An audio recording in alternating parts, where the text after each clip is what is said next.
Alright guys, officially the military drills of CSTO organization, that's the common military organization with Russia, Kazakhstan, Belarus, Tajikistan, Armenia by the way, so those drills have been started in Belarus, officially open. However, the main part of the drills will go from 12th till 16th of September, where Belarus officials even say that they might try to use Oreshnik ballistic missiles supplied to them by Russia. Well, there is no real confirmation of those supplies happened, but it might be during those military drills actually, because Russia sends lots of the forces to Belarus. And today let's speak about the possible threats which those military drills could carry for Ukraine as well as for NATO members. Okay, this picture was taken well before and it's not the Ukrainian one. You can see the red stripe out there. It's the Armenian flag and Armenia is not taking part into this year's military drills. However, the rest of the countries are presented at least at the initial stage of those drills, which is already kind of the good sign, because I don't think that, for example, Kazakhstan will start military action against NATO countries or Ukraine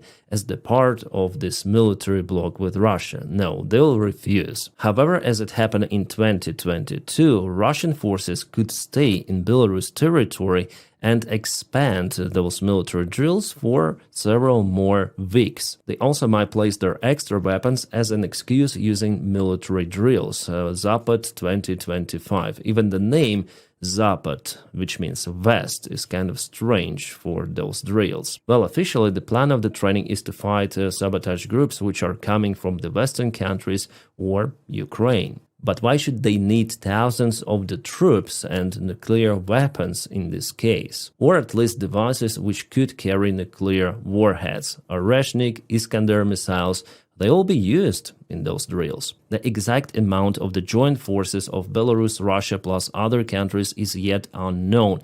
But according to convention which was taken in Wien in 2011, if the number is more than 13,000 troops, the border states should be informed about it. But back in 2022, did Russia or Belarus inform Ukraine or NATO members about the huge Russian military group of 90,000 soldiers in Belarus territory who later on intervened into Ukraine?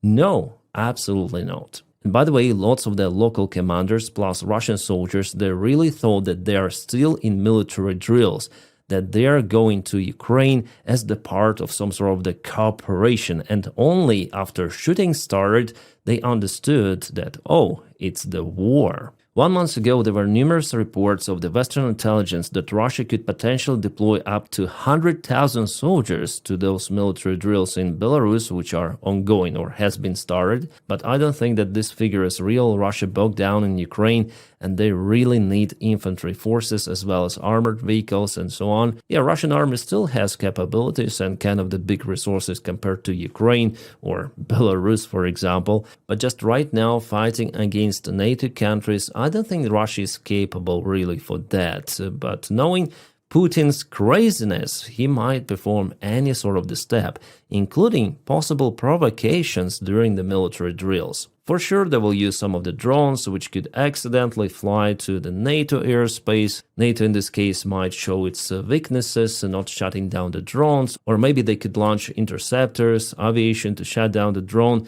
which could lead also to escalation. That's the story of the Broken Arrow game actually, a strategic game which was released a few months ago where they spoke actually about this possible scenario during the military drills in Suwalki corridor between NATO and Russia, which led to the major war. But after all, with Russia busy in Ukraine, I don't think that this full-scale war is really possible, but provocations, yeah, those could be. And we also know that at the same time, the Western countries will perform their military drills at the border with Belarus. Roughly 40,000 troops could be used in those trainings in Baltics and in Poland during the Zapad, Russian or Belarus drills, let's call them like that. So 16,000 forces will be stationed in Lithuania. By the way, Lithuania is building some of the extra barricades on its border By the time I am recording this video, they're doing it right now. Yeah, lots of the cones, dragon teeth, trenches, they're digging. And in 2021, Zapad exercise, which started in autumn and later on went to the full-scale war in 2022,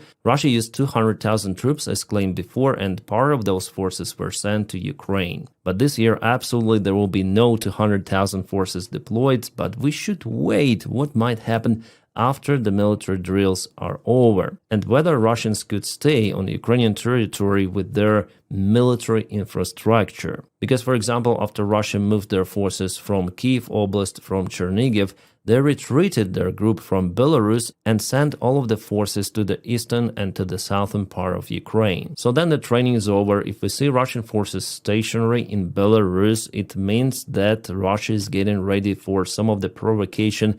Could be against Ukraine or could be against the Baltic countries, so we don't know with the modern-day Russia. Because logically, why should they keep their forces in Belarus by the time they eagerly need those in the eastern front lines? Yeah, sometimes logic and the Russian management have nothing in common, but at least from my perspective, I think it's the stupid idea to leave the forces in Belarus if you don't want to use them by the time you need them here on the front lines. So the situation might look like in 2021, 2022, then Russia was preparing for the major strike. They were building some of the military infrastructure on Belarus territory to further attack Ukraine. Lots of the bases, fuel tanks, but still their supplies were kind of weak and their offensive failed because mainly of their logistics. Also, one more interesting thing, this year Russia plans to use the same brigades and regiments which it used during the attack on Ukraine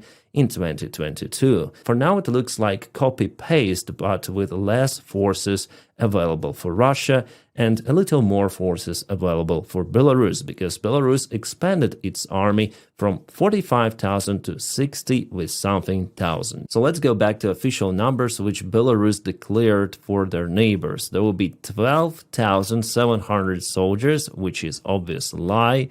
But about the rest, it could be real, so 300 tanks, yeah, it's possible, and it is a big number. 500 of the infantry fighting and infantry carrying vehicles, and roughly 250 artillery systems. Plus numerous of the supply vehicles like route trucks, KAMAZ, which you may see on the screen. But unofficially, the number of the troops could reach up to 100,000 soldiers, mostly Russians with support of Belarus. As one more possible variant, Putin may plan some of the provocation during the military drills to drag Belarus in war against Ukraine. Clearly, it was the dream of Putin since the start of the war, and partially it was achieved because Belarus territory was used to attack Ukraine, but Belarus army is not officially in this war. Belarus soldiers are not fighting in Ukraine. And I would say that those dictators, they have strange relationship. Lukashenko understands that this war is not profitable for his leadership at all, and there is the chance for his power collapse in the country, even. Because Belarus people, they see what is happening in Ukraine, they read Telegram channels, they know about the losses, and no one wants that in their own country. Yeah, they live in dictatorship, but the average Belarus citizen understands the situation way better compared to the Russian one. Because after all, Belarus is the small and fully European country, it has close tie connections with its neighbors, even with the European Union and obviously Ukraine. That's why people see more vivid and real picture. And that creates the huge threat for Lukashenko as dictator of Belarus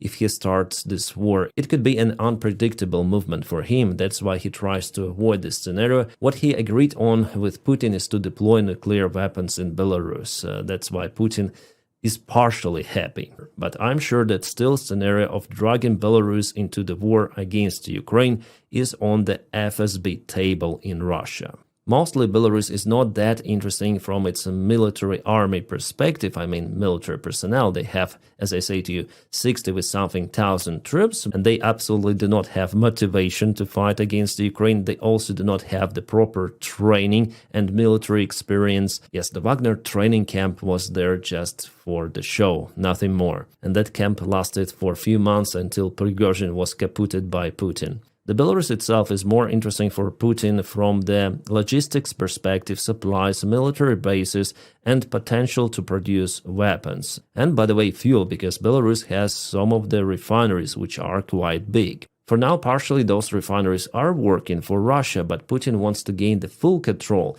His dream is actually to turn Belarus to one more oblast of Russia and to become its president. There were even some steps made by Lukashenko and Yeltsin to create some sort of the country, Belarus-Russia. And Lukashenko supported that because he thought that he could be a president of that country, joint country, Russia and Belarus. But no, he was outplayed by Russia. If there are some of the provocations in the northern side of Ukraine, Ukrainian army will have to send lots of the reinforcements. By the time Ukraine is deepened into the crisis of the lack of the army men, troops, and other resources. And you cannot hire and mobilize 100,000 soldiers per day. No, you need extended period of time. Many weeks of training at least are required. And for this reason, again, I do not exclude provocations at the border. But it also could be at the NATO border, depends on the political goals of Russia and Belarus in this case. As announced by Belarus, the main part of the military drills will go in Baryshal. It's not far away from Minsk. But it's not that close to the NATO border and to Ukrainian one, but Belarus itself is kind of the small country, well, comparably small. Plus it has good road connections. I was in Belarus myself, as well as in Russia, so I may compare the roads. The roads in Belarus are just awesome in most of the cases, and the network is even more developed compared to, for example, this part of Lithuania near Vilnius. Here you see way more roads, which could be used for the fast transportation of the military equipment. But what Belarus announced as the main point for military drills could not be true, as well as they faked the information about the number of the forces or the troops which could be involved in the military exercise, as well as they lied about it in 2021. The real picture only could be understandable during the main part of the military exercise. Of course, NATO will use surveillance airplanes and satellites to confirm the location of the Russian and Belarus forces. It seems like Ukraine is really concerned about it because roughly 10 days ago there was the statement from the Ukrainian foreign minister about the planned military exercises in the territory of the Republic of Belarus. Ukrainian officials warned the Belarus side against possible provocations. But for dictatorship countries it basically means nothing. What I can also say about this topic, there are lots of the experts in internet. Some of them are panicking about the possible war against NATO, that it will happen this year during those military drills. Other experts say that no, everything is usual. They conduct those military drills like every year. Mainly there are two of those opposing opinions, but I would stay somewhere in the middle. Yes, it is definitely a threat. But whether it's gonna be a full-scale war against NATO or against Ukraine, I don't think so. It could create potential provocations. And our NATO allies plus Ukraine should monitor the situation very closely. As well as I'm gonna monitor it with you because this topic is very important after all.